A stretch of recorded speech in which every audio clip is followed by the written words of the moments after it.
everybody. Happy Wednesday. And when it's Wednesday, since there's a W, I'm on the website, KatiMorton.com. And if you haven't been on there, you might want to check it out. And I've been looking into revamping it and making things easier and better for you. So if you ever have any tips or ideas or things that you'd like us to change on the website, let me know, because I'm always looking for things. I'm trying to figure out what app that would work best and things like that. So always let me know what you think, because you never know. Maybe I'll be able to switch things around. I don't know. If it's free and it's easy enough for me to manage and navigate, because I'm not very tech savvy, then I can probably do it. Okay, anyway, without further ado, I'm also on YouTube. So if you asked your questions on yesterday's video using the hashtag KatieFAQ, or if you got on my website and under Katie's videos, you went down to hashtag FAQ videos and you asked your questions there, I've answered some. Yay! So, and I also have a journal topic, so thanks, Megan, for that.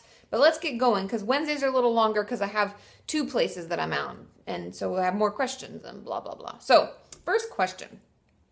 Hey, Katie, I wondered if any of you have experience recovering, or any of you, it's because it was to everybody, and see if anybody else would answer as well. So let me know if you have things and tips for this person after I'm done reading the question, and you can leave them below. It says, I wondered if any of you have experience recovering from an eating disorder without the support of a treatment team.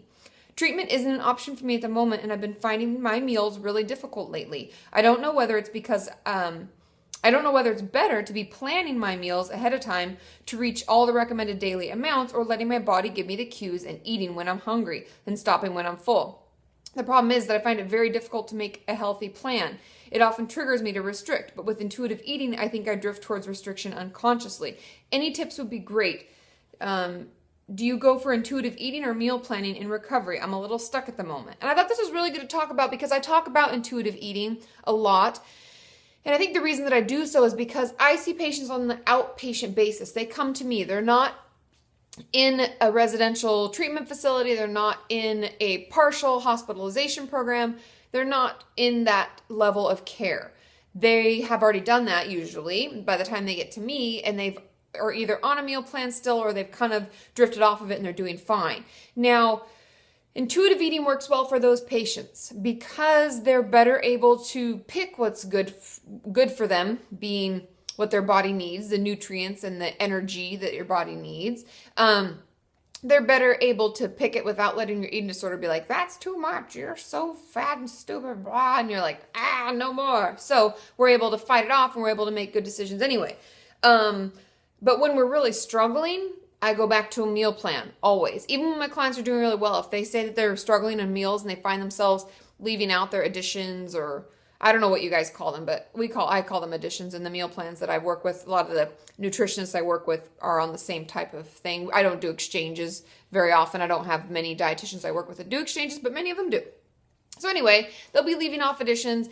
They will miss some snacks during the day and stuff like that. And so we'll go back to a meal plan, and we will structure things, and we'll get things prepped, and we'll have all our snacks in little Ziplocs ready for the day, and blah, blah, blah. So if you find yourself struggling, then I would go on to a meal plan, because obviously I know if you're creating your own meal plan, it may be something that you would want to do with a doctor if you can't see a dietitian or nutritionist because financial reasons or just availability in your area. I'd work with your primary care doctor. I'd make an appointment. I'd have them put it together for you. That way it takes away that part of you that's like, well, maybe I can get away without putting that on. But that's kind of a trigger. If it's a little harder for me to eat that, it takes that away from it, and you kind of have to go on your meal plan because that's what you're doing. And there's nothing wrong with being on a meal plan. I encourage my clients to stay on them as long as they see fit. Obviously, if it's years and years, and I'm like, hey, we should probably try intuitive eating for a bit, that'd be an issue. But at the beginning stages when we're struggling, a meal plan can be a nice structure/safety net to fall into. Okay? And let me know what you think below. If there are other things, obviously, let us know. Question number 2. Hey, Katie, I hope I'm not too late. You're not, because I got it. Can older people have eating disorders? My grandmother just turned 70, and she just doesn't eat. She isn't super skinny, but she seems to be losing weight quite rapidly and complains that she's fat all the time. I'm worried about her. Help. What can I do to help her? The first thing, eating disorders do not discriminate, nor do any mental disorders. If you think that a certain mental disorder is only something that happens in our teens and then we grow out of it. I hate when people say, oh, I thought you grew out of that. That's a bunch of bullshit. I'm sorry. It's not true. They don't discriminate age, sex, race, any kind of religious belief. It doesn't matter. Mental illness is mental illness, and your grandmother could definitely have an eating disorder. It's funny because I was just talking to a psychiatrist about this today, about ADHD, and how initially we thought ADD and ADHD we grew out of. It was a childhood thing, even though obviously now we recognize that adults, it can start in adulthood or it can continue from childhood into adulthood. Things that you can do to help your grandmother. It's a little trickier when they're older and you're the child, you're the grandchild. But I would say things like, I'm just really concerned. Is there a reason? Because when we get older, it could be attributed to, I just tried to fight a yawn and it made my eye like want to water. Sorry, been a long day. But when we're older, it could be attributed to health reasons. Maybe they're having severe pain, and so their desire for food, any hunger, fullness, they have nothing. They have none of that.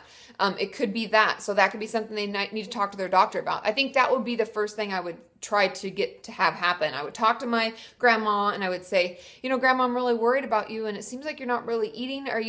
Should we take you to the doctor? Do you feel like you just don't have any hunger anymore? I would, talk about it like that and see where that gets you. Because then if your mom or someone is the one to take her to the doctor, they can be the ones to speak up with the doctor and say, she's just not eating, she's complaining about being fat all the time. And that would be the time when referrals can happen and, we can try to get her the support that we want. But I would definitely first get her to the doctor, just a primary care doctor, and get everything checked out. Because as we age, it can be a lot of other things and be very complicated. Okay? Question number 3. Hey, Katie, when do you know how much anxiety is too much? How much? For example, last year I used to throw up from stress almost every morning, and from what I remember, that lasted for several months. I've overcome that now. Thank goodness. That would be horrible. Although I still throw up from time to time. Is that considered excessive? Thank you. I love your videos. Oh, well, thank you. That's way too much anxiety. That anxiety it's an interesting thing.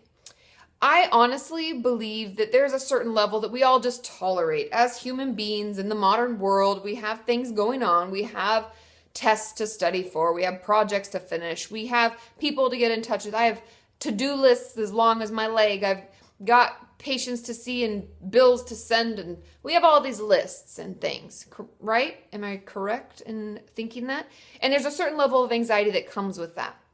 When anxiety is stopping you from doing your everyday regular life schedule, when it's impeding you from meeting with friends, or it's impeding you from being able to eat and keep your food down, if you're throwing up all the time because of it, if you have ulcers, if you get splitting headaches, if you get really irritable and it's hard for you to be around people, if your anxiety is becoming such a problem that it's permeating your life, it's too much. You should be able to go about your everyday, and every once in a while have a flare up where things, all these things culminate where you're like, why is this project due? And then my mom is stressing me out. And then I lost that shirt that my friend wanted back, and everything comes together at once. And we're like, we have a kind of an anxiety freak out. That will happen from time to time, but it shouldn't happen more often than not.